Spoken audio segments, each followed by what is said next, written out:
নবনীরদনিন্দিত কান্তিধারম রসসাগর নাগর ভূপবরং।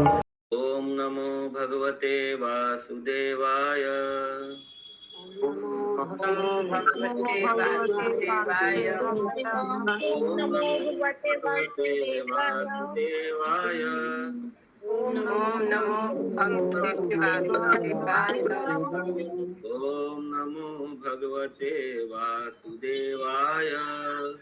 ओम नमो भगवते वासुदेवाय। नारायणं नमस्कृत्यं नरं चैव नरोत्तमं देवीं सरस्वतीं व्यासं ततो जयमुदीरयेत्। नष्टप्रायेषु अभद्रेषु नित्यं भागवत सेवया भगवते उत्तमा श्लोके भक्तिर्भवति नैष्टिकी। कृष्णाय वासुदेवाय देवकी नंदनाय च नन्दगोपकुमाराय गोविन्दाय नमो नमः। मूकं करोति वाचालं पङ्गुं लङ्घायते गिरिं यत्कृपातमहं वन्दे श्रीगुरुदीनतारिणं श्रीचैतन्यैश्वरं परमानन्दमाधवम्। ॐ तस्सत्। स्कंद 5 अध्याय 13 श्लोक संख्या 23 से आज हम लोग श्रवण करेंगे लास्ट तक।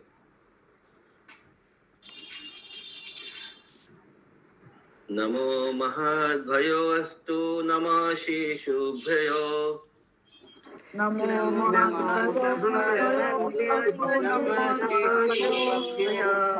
नमो युवभ्यो नमो आवटुभ्य।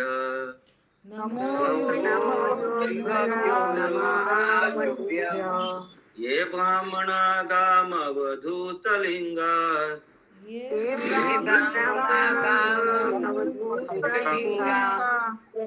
चरन्ति तेभ्यः शिवमस्तु राजम्।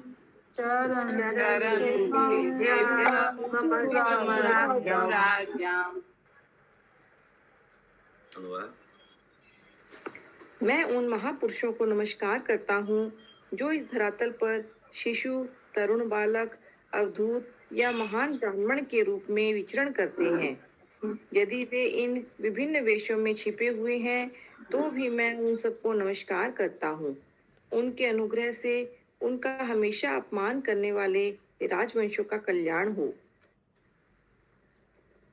तात्पर्य: राजा रहुगण को अत्यंत पश्चाताप हुआ क्योंकि उसने जड़ भरत को अपनी पालकी ढोने के लिए बाध्य किया था। अतः उसने समस्त प्रकार के ब्राह्मणों तथा स्वरूप सिद्ध पुरुषों की वंदना करनी प्रारंभ की, चाहे वे शिशु रूप में खेल रहे हों या किसी वेश में छिपे हुए हों। चारों कुमार 5 वर्षीय बालकों के रूप में सर्वत्र भ्रमण करते थे। इसी प्रकार अनेक ब्राह्मण बालक तरुण या अवधूत रूप में विश्व का परिभ्रमण करते रहते हैं। सामान्यतः राजा लोग अहंकारवश इन महापुरुषों को अपमानित करते रहते हैं। अतः राजा रघुगण ने यहाँ पे ब्राह्मण, हरे कृष्ण, ब्राह्मण बोल रहे हैं किसको? जो जन्म से ब्राह्मण नहीं है उनको नहीं, जो ब्राह्मण ब्राह्मण को जानने वाले हैं, जो भगवान को बारे में जानते हैं, जिनको ज्ञान है, उन्हीं को ब्राह्मण बोला गया। उनको राजा प्रणाम कर।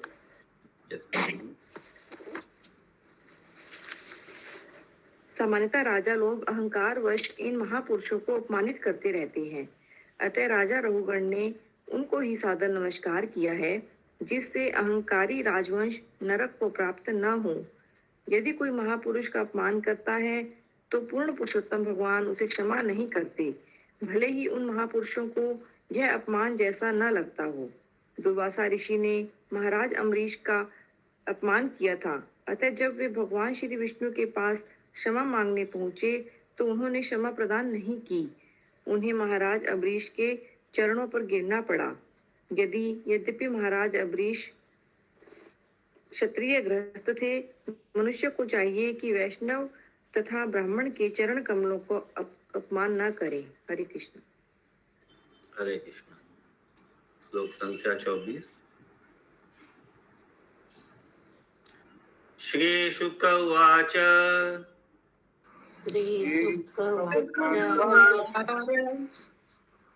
इत्येवम् उत्तरा माता शवे ब्रह्मर्षि सुता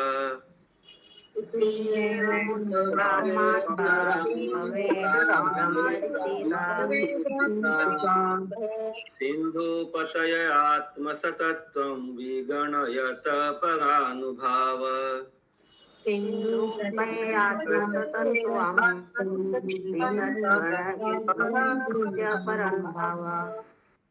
परम कारुणिक तयोपदिश्य राहु गणेन सकरुणाम्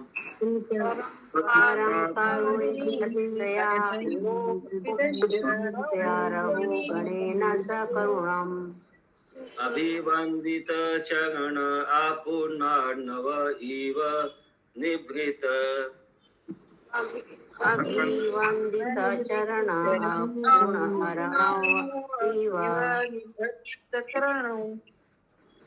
निभृत कर्णोम्याक्षयो धरणीम् इमां विचचार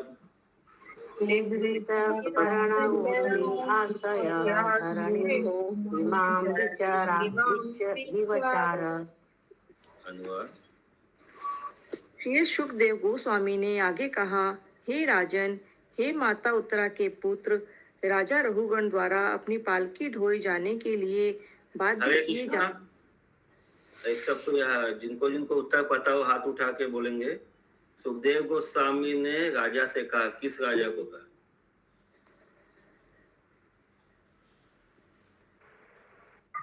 राजा परीक्षित राजा हाथ उठा के बोलना था। किसका टीम है? आप माइनस करिए। परीक्षित महाराज, राजा परीक्षित। सब हाथ उठा लिया प्रभु जी, नंबर मत काटिएगा, अब इसके बाद से काटिए।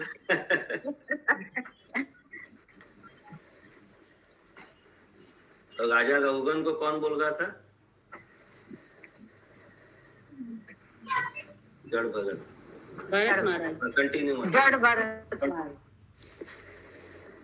श्री सुखदेव गोस्वामी ने आगे कहा, हे राजन, हे माता उत्तरा के पुत्र, राजा रघुगण द्वारा अपनी पालकी ढोए जाने के लिए बाध्य किए जाने से अपमानित होकर जड़ भरत के मन में असंतोष की कुछ कुछ लहरें थी, किंतु उन्होंने इनकी उपेक्षा की और उनका हृदय पुनः सागर के समान शांत हो गया।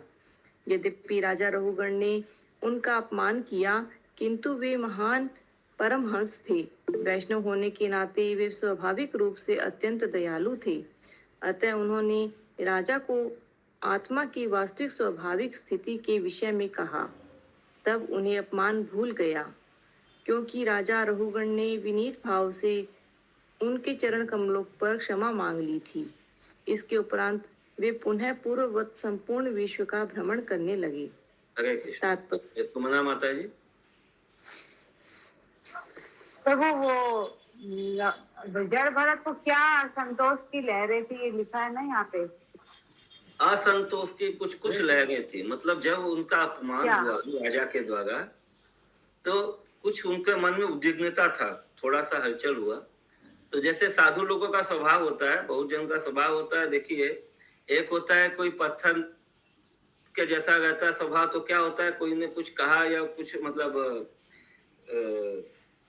उनको बुरा लगा तो वो पत्थर का लकीर की तरह उसको ले लेते हैं ना, कि भाई हम एकदम वो कभी भी वो आप कितना भी उनको मना लीजिए, कर लीजिए, वो वापस उनको मन में वो भाव नहीं आएगा आपके प्रति। कुछ स्वभाव होता है जैसे रेत में जो लहर हवा से जैसे लकीर बन जाता है, तो कुछ समय तक वो उनके ऊपर असर रहेगा, बाद में वापस वो नॉर्मल हो जाएंगे। और समुद्र में जैसे होता है कि लहर आता है वापस शांत हो जाता है। तो साधु स्वभाव क्या होता है, जल में जैसे लहर उठता है, तरंग उठता है, वापस जल बराबर हो जाता है। ठीक है, ओके। जड़ भगत का स्वभाव साधु स्वभाव था, तो उनका मन उद्विग्न हुआ था, लेकिन वो राजा के थोड़ा सा उनको कुछ हलचल हुआ था, लेकिन वो तुरंत वो ये हो गया, उद्विग्नता उनका शांत। तात्पर्य श्रीमद् भागवतम 3.25.21 में भगवान श्री कपिल ने महापुरुषों के लक्षण बतलाए हैं। तितिक्षवः कारुणिकः सुहृदय सर्वदेहिनाम। साधु भक्त अत्यंत सहिष्णु होता है, वह सभी जीवों का मित्र होता है और संसार में वैर नहीं पालता। शुद्ध भक्त में साधु के समस्त गुण विद्यमान होते हैं। जड़ भरत इसके उदाहरण हैं, क्योंकि भौतिक शरीर होने से जब राजा रघुगण द्वारा उनका अपमान हुआ तो भी वे विक्षुब्ध अवश्य हुए थे, किंतु अंत में राजा के अनुनय विनय से जड़ भरत ने उन्हें क्षमा कर दिया। जो कोई भी श्री भगवान के धाम को वापस जाना चाहता है, उसका यह परम कर्तव्य है कि वह राजा रघुगण के सदृश विनीत हो और उसने जिस वैष्णव का अपमान किया हो उससे क्षमा। हरे कृष्ण। आप फिर से पढ़िए लाइन में। जो कोई भी भगवान के धाम को वापस जाना चाहता है, उसका परम कर्तव्य है कि वह राजा रघुगण के सदृश विनीत हो और उसने जिस वैष्णव का अपमान किया हो उससे क्षमा मांगे। वैष्णव सामान्य रूप से अत्यंत दयालु होते हैं, अतः जब कोई उनके चरणों में उसी क्षण समर्पण कर देता है तो वे उनके पाप कर्म के फल को क्षमा कर देते हैं। यदि ऐसा नहीं किया जाता तो पाप कर्म के फल बने रहते हैं और फल अच्छा नहीं लगता। हरे कृष्ण। हरे कृष्ण। श्लोक संख्या 25।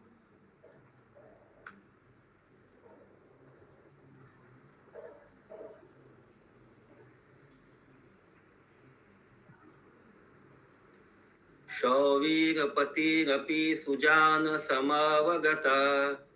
सौवीरपति अपि सुजन समावगता। परमात्म सतत्वयात्मनि अविद्या अध्यारोपितम्। परमात्मा तत्व आत्मनि अविद्या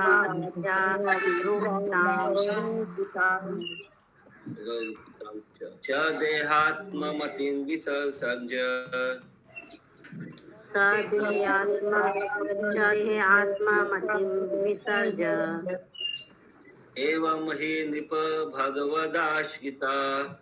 एवं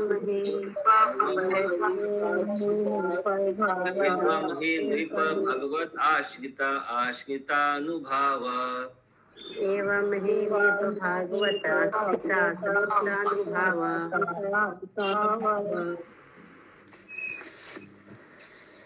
महान भक्त जड़ भरत से उपदेश ग्रहण करने के पश्चात सोवीर का राजा रघुगण आत्मा की स्वाभाविक स्थिति से पूर्णतः परिचित हो गया। इस प्रकार उसने देहात्म बुद्धि का सर्वस्व परित्याग कर दिया।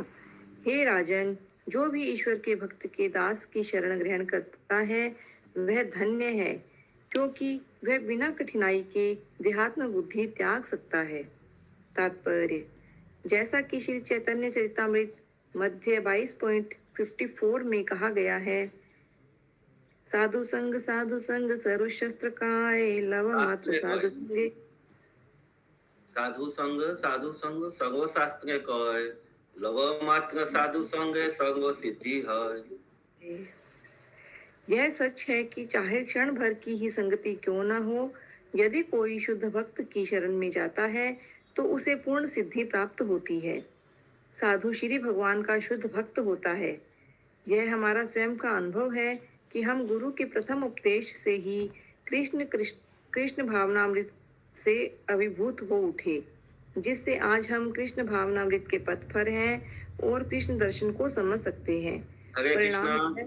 ये किसके बारे में बोला जा रहा है? यह हमारा स्वयं का अनुभव है। कौन अपना अनुभव शेयर कर रहा है?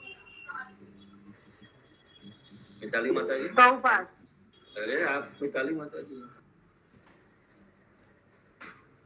हाँ, प्रभुपाद बता रहे हैं कि तात्पर्य प्रभुपाद ने लिखा है और उन्होंने अपना फर्स्ट मीटिंग में अपने गुरुदेव श्रीला भक्ति सिद्धांत सरस्वती ठाकुर से जो कुछ सुना उसको उन्होंने एज इट इज ले लिया।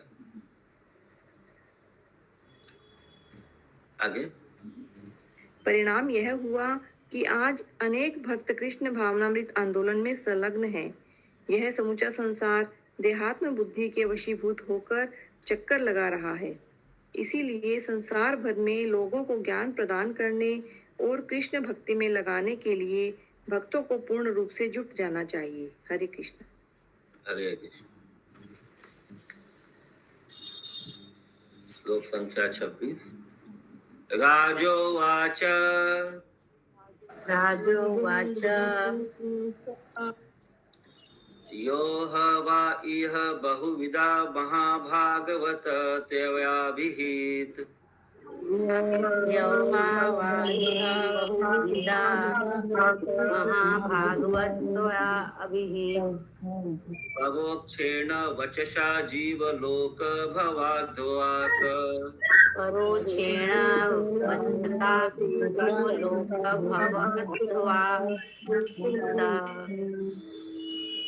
हि आर्य मनीषया कल्पित विषयो नाञ्जसा व्युत्पन्न लोक समाधिगम आर्यमनीषया कल्पितविषयः अञ्जसा अभूपत्रलोकसमाधिगम् अथ तदेवेतद्दुर्वगमम् तथैव एतत् दुर्वगमम् समवेतान् कल्पेन निर्दिश्यतामिति समवेतानुकम्पेन निर्दिशयताम इति। तब राजा परीक्षित ने श्री शुकदेव गोस्वामी से कहा, हे स्वामी, हे महान भक्त साधु, आप सर्व ज्ञाता हैं। आपने जंगल के वणिक के रूप में बद्ध जीव की स्थिति का आवाज स्लो हो गया माता जी, थोड़ा नजदीक। तब राजा परीक्षित ने श्री शुकदेव गोस्वामी से कहा, हे स्वामी, हे महान भक्त साधु, आप सर्व ज्ञाता हैं। आपने जंगल के वणिक के रूप में बद्ध जीव की स्थिति का अत्यंत मनोहर वर्णन किया है। इन उपदेशों से कोई भी बुद्धिमान मनुष्य समझ सकता है कि देहात्म बुद्धि वाले पुरुष की इंद्रियां उस जंगल में चोर चक्कों सी है और उसकी पत्नी तथा बच्चे सियार तथा अन्य हिंसक पशुओं के तुल्य हैं। किंतु अल्पज्ञानियों के लिए इस आख्यान को समझ पाना सरल नहीं है, क्योंकि इस रूपक का यथार्थ अर्थ निकाल पाना कठिन है। अतः मैं आपसे प्रार्थना करता हूँ कि इसका अर्थ स्पष्ट करके बताएं। तात्पर्य: श्रीमद् भागवतम में ऐसे अनेक आख्यान और घटनाएं हैं जिनका वर्णन रूपक के माध्यम से किया गया है। ऐसे रूपकों का अर्थ है अल्पज्ञों की समझ में नहीं आता। ऐसे रूपकों का अर्थ अल्पज्ञों की समझ में नहीं आता। अतः ज्ञान पिपासु छात्र का यह परम कर्तव्य है कि वह स्पष्ट व्याख्या के लिए प्रमाणिक गुरु के पास जाए। इस प्रकार श्रीमद् भागवतम के पंचम स्कंद के अंतर्गत राजा रहुगण तथा जड़ भरत के बीच और आगे वार्ता नामक 13वें अध्याय के भक्ति वेदांत तात्पर्य पूर्ण हुई। हरे कृष्ण। हरे कृष्णा। तो हम लोग देखिए बहुत आभारी हैं श्रील प्रभुपाद जी के, जिन्होंने सरल भाषा में इतने गूढ़ तत्व को डिस्क्राइब करके हम लोगों के लिए दिया है। तो हम लोग प्रभुपाद जी को प्रणाम करते हैं। ये चैप्टर का यहाँ पे आज समाप्ति होगा है। नमो ओम विष्णु पदाय कृष्ण प्रेष्ठाय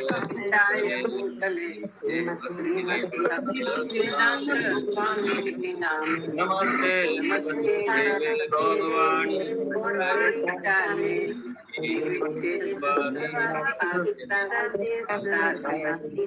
भगवानी जय। समस्त भक्तवृंद की जय।